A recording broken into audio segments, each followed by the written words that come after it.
Welcome to Keytalks. Lokesh elevation అనే process కి Chandrababu break ఇచ్చారా? టీడీపీ మహానాడు సమయంలో అటు పార్టీలోనూ ఇటు మహానాడు వేదిక మీద అన్నిటికీ మించి మీడియాలో జరిగిన హడావిడికి పాజ్ ఎందుకు వచ్చింది?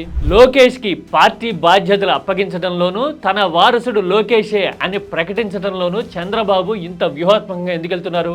దీనికి చరిత్రలో సమాధానాలు కొన్ని ఉంటాయి, అలాగే వర్తమాన రాజకీయ పరిణామాలు కూడా చంద్రబాబుకి తెలుసు కాబట్టి ఆచితూచి అడిగేస్తున్నారు అని అనుకోవాల్సి ఉంటుంది. పైగా కొందరు వారసులు ఎప్పటికీ వెయిటింగ్ లోనే ఉండటం అనేది కాంటెంపరీ రాజకీయాల్లో కనిపిస్తున్న కామన్ ఫినామినా అనిపిస్తున్న టైంలో అసలు లోకేష్ ఎలివేషన్ మీద చంద్రబాబు మనసులో ఏముందో డీటెయిల్డ్ గా చూద్దాం. This is కీటాక్స్.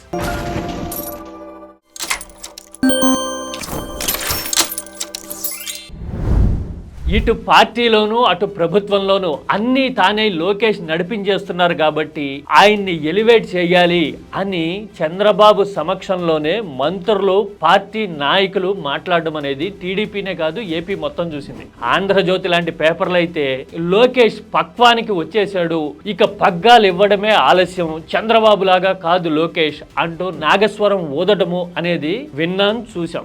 అయితే చంద్రబాబు మాత్రం ఆచితూచి అడిగేయడానికి కాంటెంపరీ రాజకీయ పరిణామాలు అనేవి ఒక ప్రధాన కారణం. అవేంటంటే ప్రాంతీయ పార్టీల్లో వారసత్వాలు, సక్సెషన్ అనేది అంత ఈజీగా జరగట్లా. మరీ ముఖ్యంగా మోడీ అధికారంలోకి వచ్చిన తర్వాత ప్రాంతీయ పార్టీలు పడుతున్న తిప్పలు కళ్ళ ముందు కనబడుతున్నాయి. అవేంటో వన్ బై వన్ చూద్దాం. పశ్చిమ బెంగాల్లో వరుస విజయాలతో రాజకీయంగా పట్టు బిగించి బీజేపీని కూడా ఎప్పటికప్పుడు కౌంటర్ చేసుకుంటూ వస్తున్న మమతా బెనర్జీ తన రాజకీయ వారసుడు మేనల్లుడు అభిషేక్ బెనర్జీ విషయంలో మాత్రం అడుగు ముందుకేయలేకపోతున్నారు. అభిషేక్ బెనర్జీ డైమండ్ హార్బర్ లాంటి నియోజకవర్గం నుంచి గెలిచి ఎంపీగా ఉండి ఢిల్లీ స్థాయిలో కొంత పలుకుబడి సంపాదించిన పార్టీ మీద హోల్డ్ ఉన్నా గానీ అతని విషయంలో మమత ఆచితూచి అడిగేస్తున్నారు. ఎందుకంటే తృణమూల్లో ఆల్రెడీ వార్నింగ్ బెల్స్ మోగేశాయి. ముకుల్ రాయ్ లాంటి వాళ్ళు, సువేందు అధికారి లాంటి వాళ్ళు మమతా బెనర్జీ సక్సెషన్ ప్లాన్ తెలిసే తృణమూల్ కాంగ్రెస్ ని వీడి బీజేపీలో చేరిపోయారు. వాళ్ళు చేరడమే కాదు, ఒక దశలో 34-35 మంది ఎమ్మెల్యేలను కూడా తీసుకుపోయి బీజేపీని బలపరిచారు. అఫ్ కోర్స్ వాళ్ళు బీజేపీని ఉన్నపళంగా అధికారంలోకి తీసుకురాలేకపోవచ్చు బెంగాల్లో, కానీ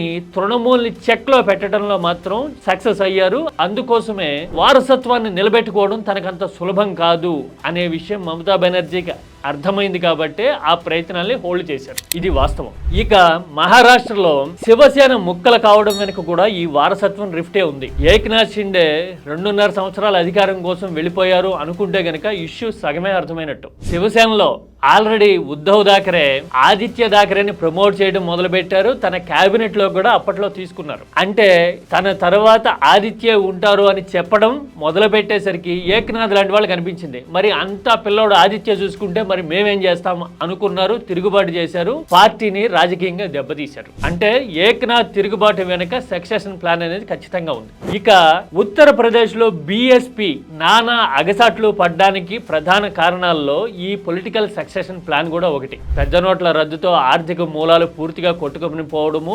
బీజేపీతో ఒక రకమైన అండర్స్టాండింగ్ కి రాక తప్పని పరిస్థితి మాయావతికి రావడము, ఈ కారణాలన్నిటి వల్ల తన మేనలుడు ఆకాష్ ఆనంద్ ని ప్రమోట్ చేయాలి అనే ప్లాన్ ని మాయావతి హోల్డ్ చేయక తప్పలేదు. ఎందుకంటే బీజేపీ వైపు నుంచి ఎలాంటి పరిస్థితులు వస్తాయో రాజకీయంగా దెబ్బతీయడం కాదు, పూర్తిగా బీఎస్పీని మడత పెట్టి తుడిచిపెట్టే పరిస్థితి వచ్చేస్తుంది అనే ఆందోళన మాయావతిలో ఉంది. ఇలాగే అంటూ ఉంటే గనక బీజేపీ డౌన్ అయితే ఎప్పటికైనా లేవచ్చేమో అని మాయావతి ఎదురు చూడక తప్పని పరిస్థితి. అంటే అటు తృణమూల్ చూసినా, ఇటు శివసేన చూసినా, బీఎస్పీ లాంటి పరిణామాలు చూసినా గానీ వీటన్నిటిలోనూ సక్సెషన్ ప్లాన్ కి బ్రేక్ పడ్డానికి ఈ బీజేపీ అనుసరించిన వ్యూహాలు, ఎత్తుగడలే ప్రధాన కారణము అని మనకు అర్థమవుతుంది. అందుకోసమే సొంతంగా అధికారం ఉన్నా అది పూర్తిగా టీడీపీ అంతర్గత వ్యవహారం అనిపించినా కూడా చంద్రబాబు ఆచితూచి వ్యవహరిస్తున్నారు. పైగా దీనికి హిస్టారికల్ బ్యాక్గ్రౌండ్ కూడా ఉంది. ఒకప్పుడు ఎన్టీఆర్ తన రాజకీయ వారసుడుగా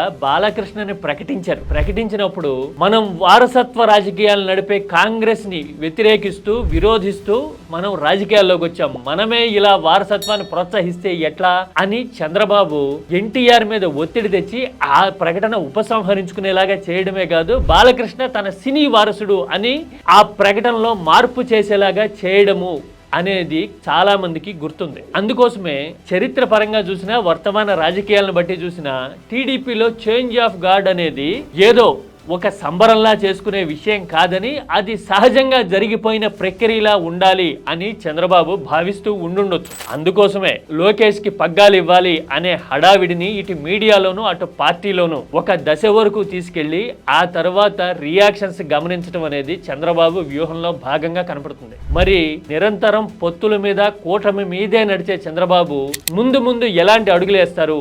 లోకేష్ కి పార్టీ పగ్గాలు అప్పగించే అవకాశము, ఇక లోకేష్ అంతా చూసుకుంటున్నారు అనే చెప్పే పరిస్థితి అంత తేలిగ్గా వస్తుందా అనేది we have to wait and see. ఎందుకంటే రాజకీయం అనేది మహా ట్రిక్కీగా ఉంది. ఇప్పుడు వారసుల్ని నిలబెట్టడం అనే దానికంటే కూడా వారసుల్ని వెయిటింగ్లో పెట్టడమే ఇప్పుడు ప్రాంతీయ పార్టీలకి శ్రీరామ రక్ష అనే విషయం చంద్రబాబు కూడా తెలుసు. మీరేమంటారు?